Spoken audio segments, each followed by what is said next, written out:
వచ్చే ఏడాది జూన్లో జరగనున్న గోదావరి పుష్కరాల ఏర్పాట్లను పరిశీలించేందుకు AP deputy CM Pawan Kalyan ఇవాళ రాజమండ్రిలో పర్యటించున్నారు. బోట్లో కోట్లింగాల ఘాటుకు వెళ్లి పుష్కర ఘాట్లను పరిశీలించారు. కాలుష్య రహితంగా గోదావరి పుష్కరాలను ఏర్పాటు చేయాలనే సంకల్పంతో బోటులో ప్రయాణిస్తూ ఘాట్ల పరిస్థితులను స్వయంగా పరిశీలించారు. రాజమండ్రిలో పవన్ కళ్యాణ్ పర్యటనపై మరింత సమాచారం మా ప్రతినిధి ప్రసాద్ అందిస్తారు. AP deputy CM Pawan Kalyan Godavari పడవ ప్రయాణం పటిష్టమైన బందోబస్తు ఏర్పాట్ల మధ్య కొనసాగింది. ప్రస్తుతం మనం గోదావరి వద్ద ఈ బోట్లో ప్రయాణిస్తూ డిప్యూటీ సీఎం పవన్ కళ్యాణ్ ప్రయాణిస్తున్న వాహనం వెనుక ఉన్న కాన్వా వాహనాల్లో ఉన్నాం. ఇక్కడ చూడొచ్చు మనం గోదావరి ఇవాళ ఉదయం అదైతే దాదాపు 6:20 ప్రాంతంలో డిప్యూటీ సీఎం పవన్ కళ్యాణ్ ఈ పర్యటన అయితే ప్రారంభమైంది. గోదావరిపై ఏర్పాటు చేసిన మనం చూస్తున్న ఈ ప్రత్యేక పంటుపై ఆయన డిప్యూటీ సీఎం అధికారులు, అదేవిధంగా జిల్లా ఎమ్మెల్యేలు, అదేవిధంగా ఇతర నాయకులు అందరితో కలిసి ఆయన ప్రయాణించిన పరిస్థితి అయితే ఉంది. ప్రస్తుతం మనం చూడొచ్చు ఆయన ఇక్కడ నల్లా ఛానల్ వద్ద ఒడ్డుకు చేరుకున్నారు. ఇక్కడి నుంచి చూస్తే కనుక ఏదైతే ఈ ప్రధానంగా 2027లో జరగనున్న గోదావరి పుష్కరాలకు సంబంధించిన ఏర్పాట్లు, అదేవిధంగా ముఖ్యంగా గోదావరికి అత్యంత ప్రమాదకరంగా మారిన ఈ కాలుష్యానికి సంబంధించి చూస్తే కనుక పర్యావరణ శాఖ నుంచి కూడా కీలకమైన చర్యలు తీసుకునేలాగా ఆయన ఈ పర్యటన అయితే కొనసాగింది. ప్రస్తుతం మనం చూడొచ్చు పవన్ కళ్యాణ్ బోటు దిగి ఇది నల్లా ఛానల్ వద్దకు వెళ్తున్నారు. ఇక చూస్తే కనుక ఉత్సాహకరమైన వాతావరణంలో పటిష్టమైన బందోబస్తు మధ్య ఇక్కడ పర్యటన అయితే కొనసాగింది. కొంతమంది మత్స్యకారులు కూడా పెద్ద ఎత్తున స్థానిక మత్స్యకారులు, రాజమండ్రి వద్ద లంకల్లో నివసించే మత్స్యకారులు కూడా బోట్లతో వచ్చి పవన్ కళ్యాణ్ ప్రయాణిస్తున్న ఈ పంటు వాహనం ప్రత్యేకంగా మనం చూస్తుంది. ఇది పట్టిసీమ నుంచి దీన్ని ప్రత్యేకంగా తీసుకురావడం జరిగింది ఈ పర్యటన కోసం. అక్కడి నుంచి చూస్తే కనుక ఏదైతే పటిష్టమైన బందోబస్తు ఏర్పాట్ల మధ్య ఈ పర్యటన అయితే కొనసాగింది. ఇప్పటికే చూస్తే కనుక గోదావరి పుష్కరాలకు సంబంధించిన ఏర్పాట్లు అయితే ప్రారంభమయ్యాయి. అయితే ఇందులో చూస్తే కనుక కొన్ని లోటుపాట్లు కూడా కనిపిస్తున్న పరిస్థితి అయితే ఉంది.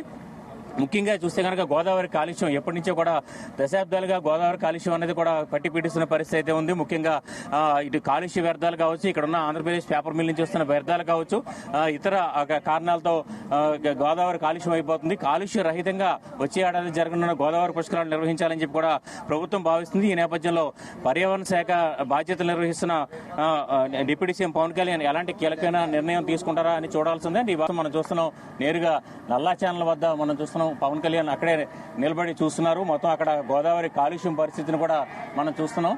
స్వయంగా ఆయన పరిశీలిస్తున్నారు. రాజమండ్రికి సంబంధించిన మురుగునీరు ఏదైతే ఈ నల్లా ఛానల్ నుంచి బయటకు వస్తుందో, అయితే కాలుష్యానికి సంబంధించి ఈ నల్లా ఛానలే ప్రధానమైన కారణం. ఈ నేపథ్యంలో పర్యావరణ పరిస్థితుల నేపథ్యంలో గోదావరిని కాలుష్య రహితంగా ఉంచాలంటే ఈ నల్లా ఛానల్ ప్రక్షాళన అనేది ఎప్పటి నుంచో జరగాల్సి ఉంది. ఈ నేపథ్యంలో మనం చూస్తున్నాం అక్కడ కింద ఉన్న ఉత్సాహకరమైన స్థానిక మత్స్యకారులు కావచ్చు, అభిమానులు కావచ్చు, పెద్ద ఎత్తున చూస్తున్నాం. మన పవన్ సెల్ఫీ కూడా తీసుకుంటున్నారు. మన సెల్ఫీ కూడా తీసుకుంటున్న దృశ్యాన్ని మనం చూస్తున్నాం. ఆయన అభిమానులతో ఎక్కడికి వెళ్ళినా కూడా, అంటే గోదావరిలో కూడా డిప్యూటీ సీఎం పవన్ కళ్యాణ్ వెంట ఇటు జనసేన శ్రేణులు కావచ్చు, ఇటు అభిమానులు కావచ్చు, ఇక్కడ వీరంతా కూడా మనం చూస్తున్న ఇక్కడ కింద మనం చూస్తున్న వీరంతా కూడా మత్స్యకారులు, స్థానిక మత్స్యకారులు.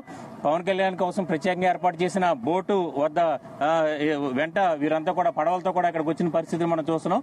వారందరితో కూడా ప్రస్తుతం డిప్యూటీ సీఎం పవన్ కళ్యాణ్ మాట్లాడుతున్నారు. ఇక్కడ చూస్తే కనుక ఈ పర్యటన అనేది చాలా ఏదైతే గోదావరి రానున్న వచ్చే ఏడాది జరగనున్న గోదావరి పుష్కరాలకు సంబంధించి ఏర్పాట్ల పరిశీలన, అదేవిధంగా కాలుష్యం రహితంగా గోదావరి పుష్కరాలు నిర్వహించాలనేది ప్రధాన లక్ష్యం. ఈ పటిష్టమైన పోలీస్ బందోబస్తు ఏర్పాట్ల మధ్య ఈ పర్యటన అయితే విజయవంతంగా కొనసాగింది. మొత్తం గోదావరి పుష్కర్ ఘాట్ నుంచి చూస్తే కనుక పుష్కరాలు జరుగుతున్న పనులు, అదేవిధంగా గోదావరి కాలుష్యానికి సంబంధించిన పరిస్థితిని కూడా పవన్ కళ్యాణ్ స్వయంగా పరిశీలించారు. అదేవిధంగా జిల్లా ఎమ్మెల్యేలు, అదేవిధంగా అధికారులను కూడా ఆయన అడిగి తెలుసుకున్న పరిస్థితి అయితే ఉంది. మొత్తం మీద ఈ పర్యటనలో చూస్తే కనుక ఒక స్టైలిష్ లుక్ లో ఆయన ఇక్కడ చేరుకోవడం జరిగింది. తర్వాత నిబంధనలు పాటిస్తూ కూడా ఈ పర్యటన అయితే కొనసాగింది. ప్రస్తుతం చూస్తే కనుక ఈ పర్యటన అనంతరం అంటే స్వయంగా ఇక్కడ గోదావరి పరిస్థితిని అయితే పవన్ కళ్యాణ్ చూశారు.